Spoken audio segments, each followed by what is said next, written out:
After watching The Conjuring Last Rites, who's gonna want to play Bloody Mary in front of the bathroom mirror now? Not me. Here's why.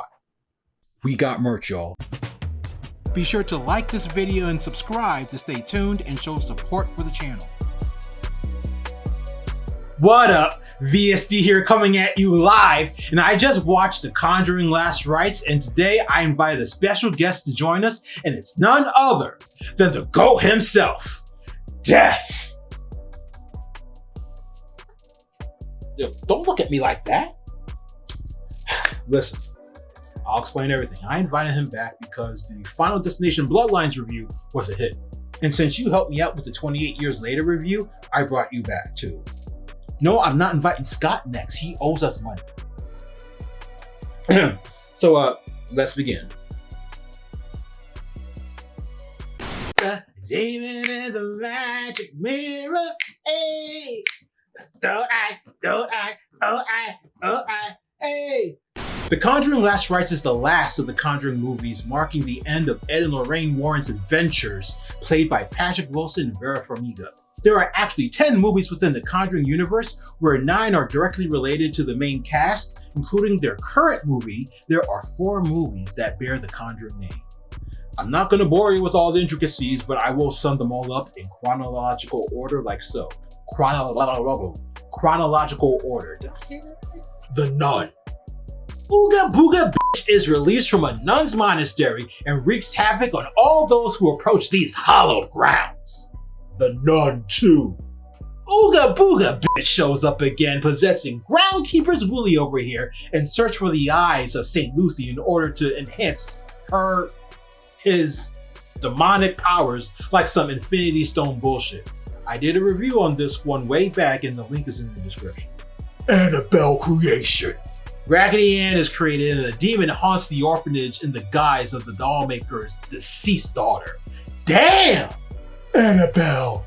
Raggedy Ann resurfaces after a woman belonging to a satanic cult tied to the orphanage from the previous film curses the doll who haunts this newlywed family who just had their first child. The Conjuring. The original Mystery Inc. and the name of Ed and Lorraine Warren are introduced as they take on the case of a murderous ghost by the name of Bathsheba on a farm. It is a farm, right? Annabelle comes home. Raggedy Ann comes back. God damn, they love this doll, don't they? And is brought back officially to the Warren household in the security vault of demons. And due to the friends/acquaintances of their daughter Judy Warren at the home while her parents are away, Raggedy Ann is released and unleashes the demons of the security room throughout the household, where Judy and her friends must seal them all back on some 13 Ghosts of Scooby-Doo type of shit. R.I.P. Vincent Price. The curse of the ghost girl, La Cucaracha. How do you say this chick's name? Invades a single mother household, causing havoc to her and her children. This is technically part of the Conjuring universe due to the inclusion of a priest named Perez, with honorable mention of Raggedy Ann within the movie. Glasses up. The Conjuring 2. Mystery Inc. reunites in the most frightening of the entire movie's franchise, in my opinion, where they handle an old ghost dude in Europe, as well as what would be our first introduction to Ooga Booga Bitch. I saw this movie twice. The Conjuring, the devil made me do it.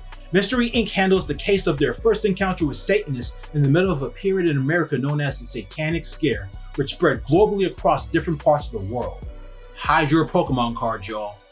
The Conjuring Last Rites. And now the 10th installment, the latest in the timeline, is The Conjuring Last Rites, which is focused on one of the Warrens' final documented cases involving a demon in a magic mirror. The movie has multiple storylines, but really 4 main ones focused on the large family of like 8 people in Pennsylvania, and Ed, Lorraine, and Judy Warren, who is now much older and ravishing. I'll stop, but she is legal. And the actress. Okay, I'll stop. The movie was well shot and well put together for the most part, although some CGI graphics may have been a bit overdone. Also, this movie has one red flag which happens on like 2 occasions. In the beginning of Act 1, when the large family in Pennsylvania were gathering for dinner, I noticed that as the camera was panning up close, that the light fixture setup, like some LED lights on a tripod similar to this one, was clearly shown on the left side of the screen. Mistakes like this happen, but with a production budget of like $55 million, this could have been avoided. Also, in an entirely different shot, it happens again, with the light fixture being seen on the far right within Act 1, so we have two situations afoot. I did a double take because I couldn't believe this. So it was almost like nobody cared to notice, or they just thought that it would blend into the background or something like that. This is either the fault of the lighting and grip department, the director, or the director of photography, the continuity supervisor, or someone involved with the floor plan and set design. Watch it again for yourself. It's in the beginning of the movie. If I'm wrong, then I apologize. But if I'm right, somebody needs to be reprimanded. One time is an oversight, but two times it's like you just don't care at this point. Yes, I know that in the movie that the light fixture at the top of the kitchen ceiling fell down, but if you look closely to the light fixture in the movie, it is too damn modern to fit within its time period, and its position holds a different function altogether, which wouldn't be used by the characters in the story. So is this really the sign of the end of The Conjuring? Cause The Devil Made Me Do It wasn't even up to par compared to the second Conjuring movie, which was the best overall. Second to that was The Nun, and best believe, I own copies. The acting was spot on, no problems here. I do like, however, the inclusion of the younger version of Ed and Lorraine Warren, played by Orion Smith and Madison Lawler. Yo, am I saying this man's name right? Is it Orion or Orion like the star? This was a great casting choice and spot on because Patrick Wilson and Vera Farmiga are getting older. A younger cast can open the doors to tell other stories within the Conjuring universe, and it can even be a spin-off series of episodes to focus on the other tales that were not covered by the movies. You can even have cameos of Patrick and Vera in the series. Seeing them marks the possibility of more projects to come if Hollywood wants to capitalize on their portrayal because, you know, the chemistry is there. You can see it, you can feel it. Touch it, bring it, baby, watch it, turn it, leave it, stop, format it. Touch it, bring it, baby, watch it, turn it, leave it, stop, format it. No, sir, I am not giving you that. Give me another magic mirror. Oh! Our story opens up in the 1960s with a young Ed and Lorraine Warren handling their first case involving a demon, and it involves this weird-ass mirror.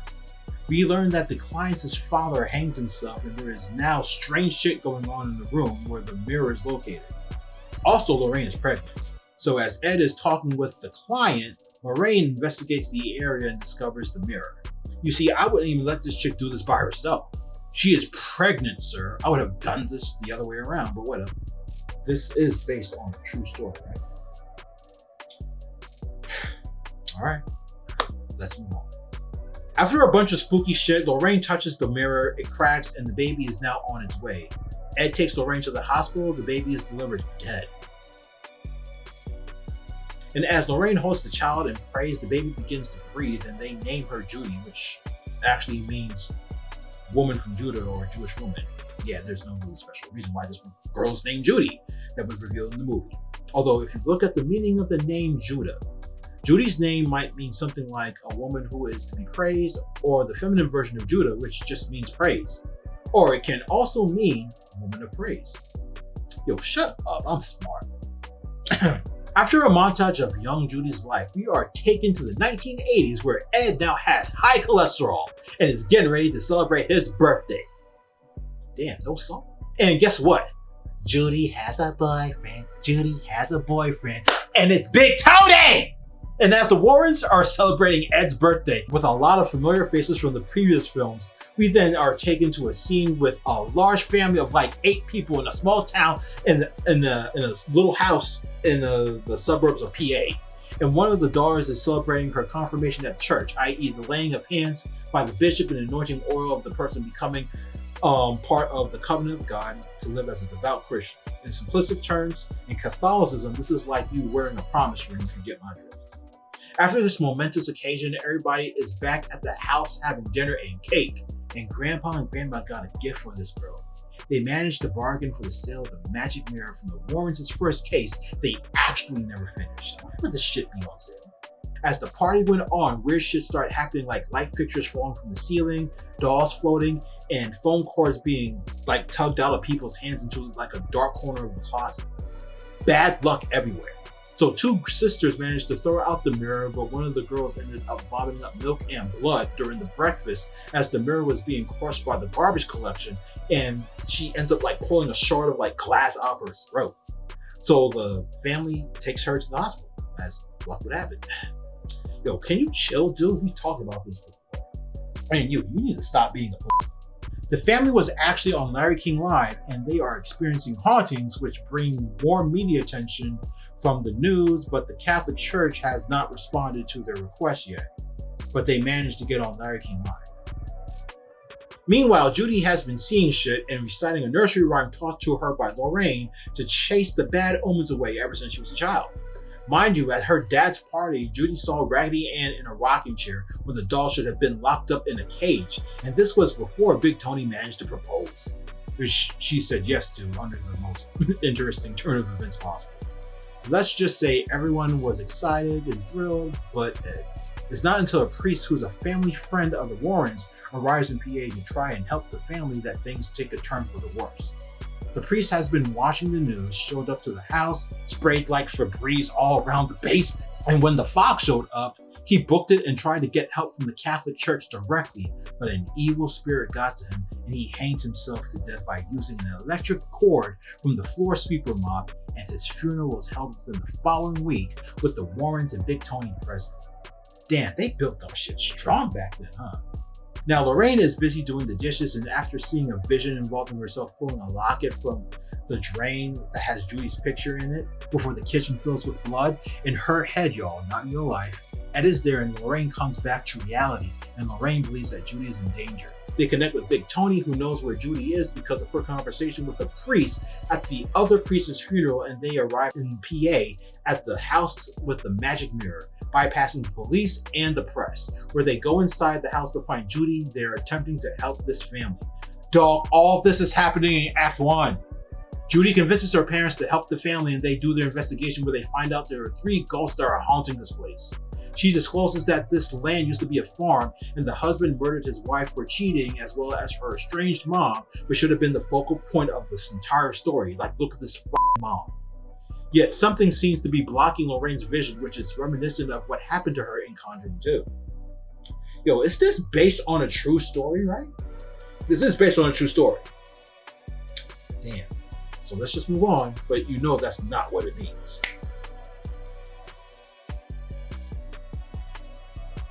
Judy begins to hear her mom's voice, and she goes upstairs following that voice into the attic, where she finds that the magic mirror the 2 sisters had thrown away somehow made it back here intact.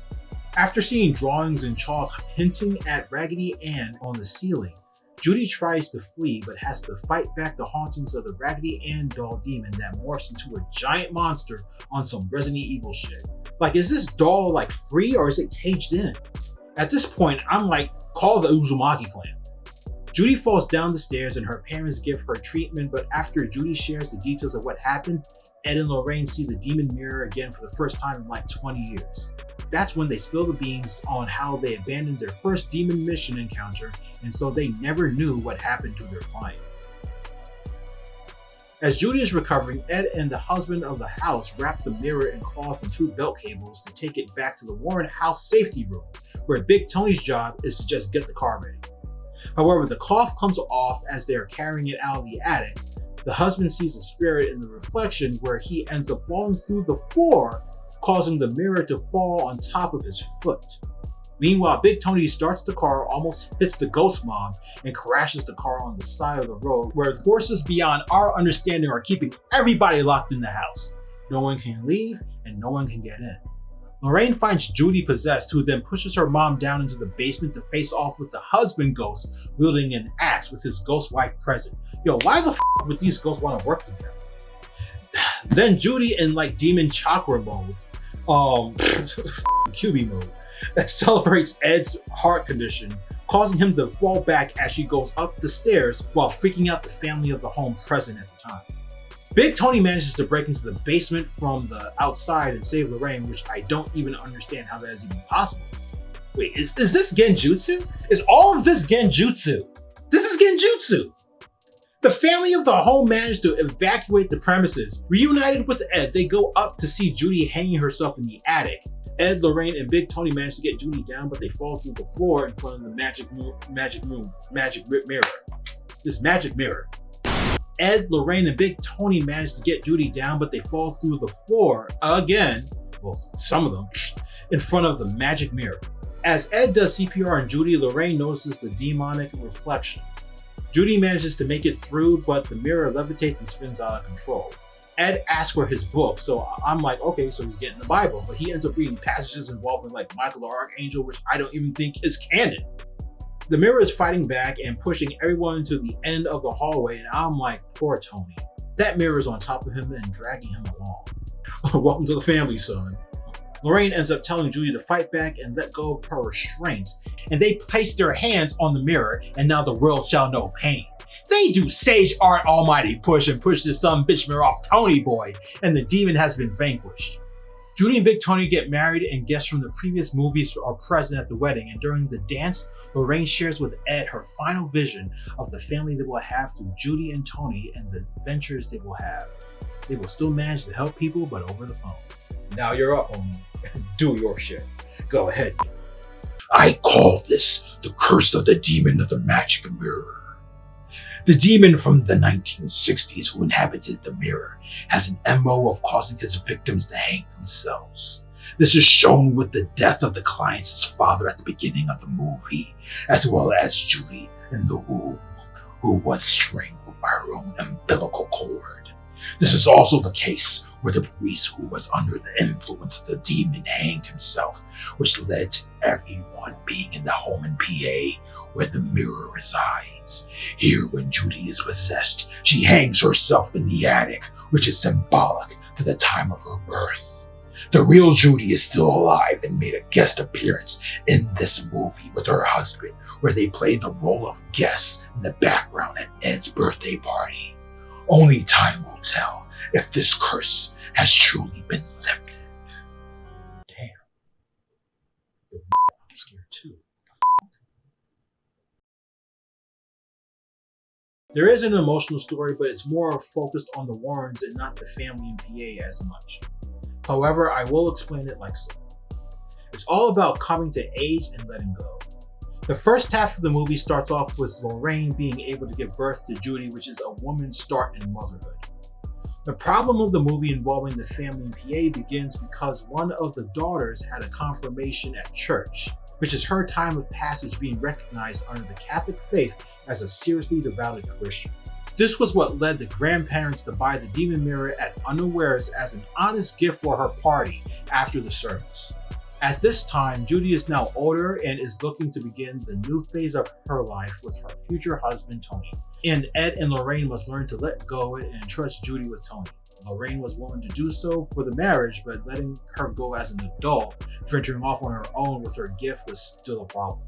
Ed was not willing to do so for the marriage and was not ready to entrust his role as protector over to Tony, let alone another man. Because of the events of this movie, Lorraine in the final battle was able to let Judy go, which was how they were able to beat the demon, and Ed handed the keys of the security vault of demons in the Warren house over to Tony, i.e. passing the torch. So the emotional story in a way centered on mostly womanhood and understanding that there are different phases in a person's life, and although the job of a parent is never over, responsibility has to be passed down at some point in time in order to let the children blossom into the new role that they have in their life. For Judy, it was adulthood and being a wife. Okay, so this movie gets 3 stars, and here's why. Fundamentally, the movie sits well with the rest of the movies of the Conjuring universe and has the same story flow as the previous Conjuring films exclusively. Technically, I cannot give it a star because although there was a lot of good cinematic elements, the 2 instances of seeing the lighting setup from the lighting department combined with the spinning mirror CGI bullshit had a bad taste in my mouth, and it was like we stopped caring at this point. I have to give a star for the acting though, but also the casting of the younger versions of Ed and Lorraine Warren, which has lots of potential. The physical story was okay and gets a half a star because I felt we could have done better. After all, unlike The Conjuring 2 with the old man, there was no real closure with the 3 ghosts because these spirits were all evil and insane, and they were willing to work together with the demon of the magic mirror, so there was no real closure that was established as to what happened with them. The husband ghost killed both the wife ghost and the mother ghost, so unless by force, I have no idea as to why they would be working together willingly, so there could have been more there to help bring about an understanding of the situation. Also, if Raggedy Ann is sealed away, then why is it that her power and influence can be reached throughout the house and in different parts around the world, like in PA? If anything, the doll is more of a threat than the demon of the magic mirror, if its influence can spread outside of the security vault of demons in the Warren household. And the emotional story gets half a star because although I like the use of a woman's coming to age and how parents need to have trust in their daughters to be an adult and in the care of their future husband, I felt that it was not strong enough to make its point across within the entire scope of the film. So what does the perfect movie look like that can bring all of this together within the horror genre? This next video will go over all the bits and pieces required for cinematic excellence. No, I'm not giving you dap. You can forget that. You can give him dap. Go ahead, give him dap. Don't be a pussy. Go ahead, give him a fist. Don't call me a pussy. What the fuck is wrong with you?